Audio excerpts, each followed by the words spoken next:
in a world where there's pals. Pals that look like they've been clearly ripped off from something else, but they actually haven't. But we can't really tell. But either way, these pals will work for you.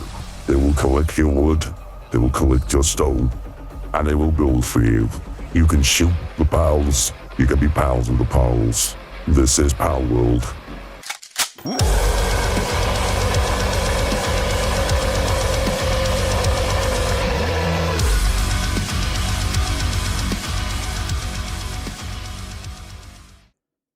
Oh no, am I too late? No, am I too late? No, am I too late? No. Shit, where have I been? Shit, where have I been? This game's been out for a week. I haven't stopped playing. It looks like everyone else has made a video.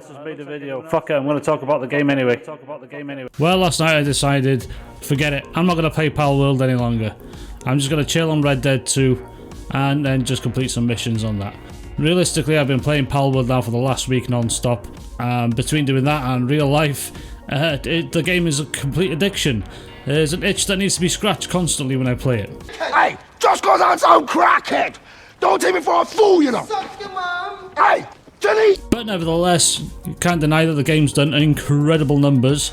It keeps rising and rising. The game looks like it is not slowing down anytime soon. It's a phenomenon. This does happen quite often in the gaming industry, but not to this scale, especially from an indie game and a developer that had no idea what they were actually doing, had a 10 grand budget and learned how to make a game on the job, which I think is an incredible achievement.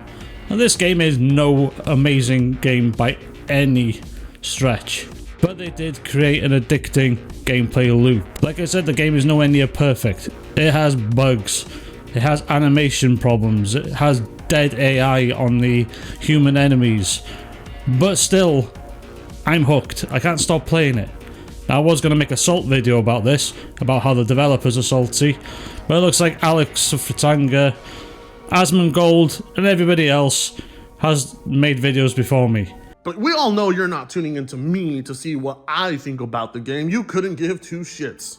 You are here for salt. You are literally an ex-dev. You are sitting here doing nothing and helping no one progress their actual art form. Instead, you're just complaining about a video game that you thought you should have worked on, but didn't. The Ludwig video about Palworld. I took 1 week off from gaming and I came back to the largest game in the world being a complete and total scam. Ooh. Or at least that's what I've heard.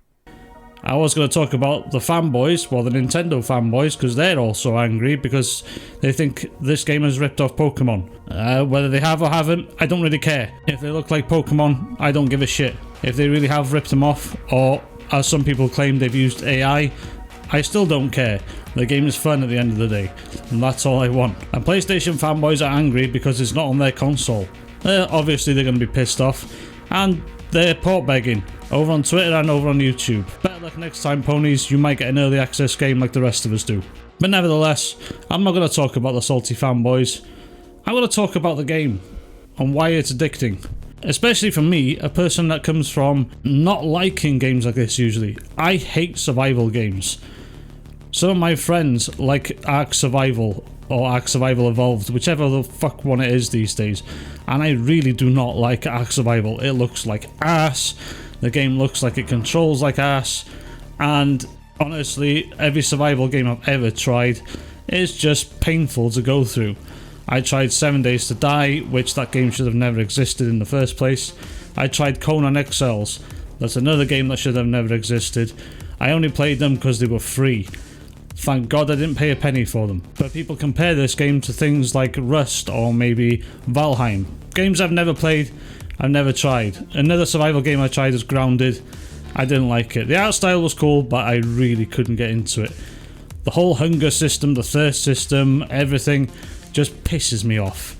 But for some reason in this game it's done right. There's a hunger system, but that's about it. The hunger system is easily manageable. There's berries around everywhere you can pick up, and it's not even that much of a pain in the ass. Yes, the hunger shows up quite often, but like I said, it's pretty manageable, so I don't really care about it that much. But the meat of the game is to go and catch pals. I wonder what other game has done that one in the past. But catching pals is fun. You start off the game with nothing, then you just go and collect wood, stone, build things, and build your little base to start with. Most people will do it near the starting area. But as you go around, you collect more items and you collect pals.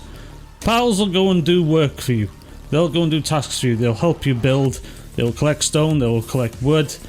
They'll collect berries, and they'll do everything for you in the base. The only pain in the ass is that you have to go there and take care of them every now and again because they'll feel sick. They'll injure themselves somehow, and then all of a sudden your base will get attacked by some assholes with dead AI, which I think is the biggest problem of the game. When your base gets attacked by human enemies, the AI is completely dead. If you put up walls, they'll just attack your walls and literally do no damage. You can just sit there with a crossbow or a gun and pick them off one by one, and they're not even a threat. When other pals come and attack your base, now they can be a problem, especially if they shoot fireballs and your base is mainly made out of wood.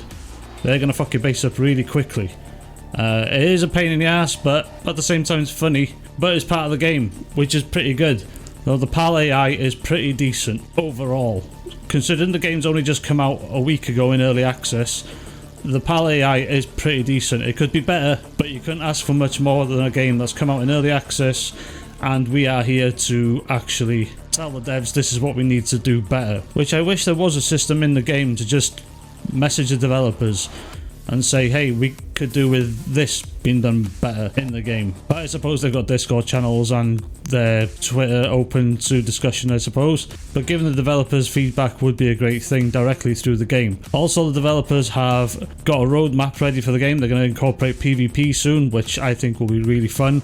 I hope we have arena battles with the pals, which would be really cool. So whoever's got the best, the strongest pal team will win. I hope they have a gambling system, not for real world money, like you can gamble your pals. So whoever wins the pal you put up as a bet, which I think would be cool. The online servers obviously need fixing because they didn't expect there to be 8 million players within a week. So I'm guessing their servers will be fucked up. But I'm excited to see where they go with this game. The hype will probably die down about this game in the next couple of months. That happens with probably most games. The staying power of this game, no idea what it's going to be like in the future. But if they have meaningful updates and they actually employ more people to help them, considering they've made a shit ton of money off this game, would be beneficial to it. I would like to see the world a little bit more populated, maybe a few more things on the map. The map does seem a bit dead, even though it is fun to go around, but the map does seem a bit dead. It could be just more populated with enemy camps, more pals to capture, because sometimes you can run around looking for certain types of creatures to go and catch, and fuck me, you cannot find them, and you could be roaming around for ages trying to catch the ones you really want to complete your collection. It's a bit of an annoyance, but I can give the game a huge pass considering, yes, it's in early access, but I don't want to give them that an excuse for too long. I'd like to see the game evolve in the next few months, and I'd like to see the AI being fixed is probably the main thing. The animations is probably last on my list. The animations, yes, they're not polished, they could be better, but I would like them to start polishing up on animations and how the pals deal with all their tasks and stuff, because even though they are funny to look at, after a bit you realise the polish in animations just is not there. I should really not do this unscripted. Fuck me, I've lost my train of thought now. Anyway, so Palworld, my conclusion is it's ridiculous amounts of fun. I enjoy the game. Everybody else seems to be enjoying the game. There's only a few people out there that are just crybabies on Twitter and on YouTube, just don't want to enjoy the best game that's out at the moment, mainly because it's not on their platform, or that is loosely ripping off another IP, and honestly I don't really care. I just hope the developers actually do something with the money that they've got with the amount of sales that the game has. It'll be interesting to see more types of raid boss battles we can do with our friends online, cool PvP battles we can do against our friends or randoms online, and put an anti-cheat there for fuck's sakes, because this game is going to get riddled with dickheads online trying to either cheat or just fuck up your game entirely. So yeah, that's about my conclusion on the game. It's fun. I think Griffin Gaming said it the best. It's the worst best game you'll ever play, and that is probably quite true. The game is absolute dog shit, but it's fun, and that'll do it from me. This is a different type of video from me. Usually I do salt videos, but for a change I'd like to talk about games soon.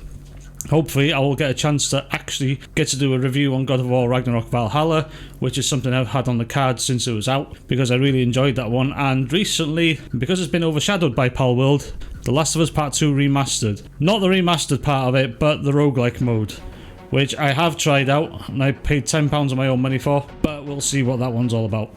hopefully soon I can do a review on them. This is something new I'm trying, so don't roast me too hard. Like, share, subscribe if you so choose to. I will see you guys in the next one.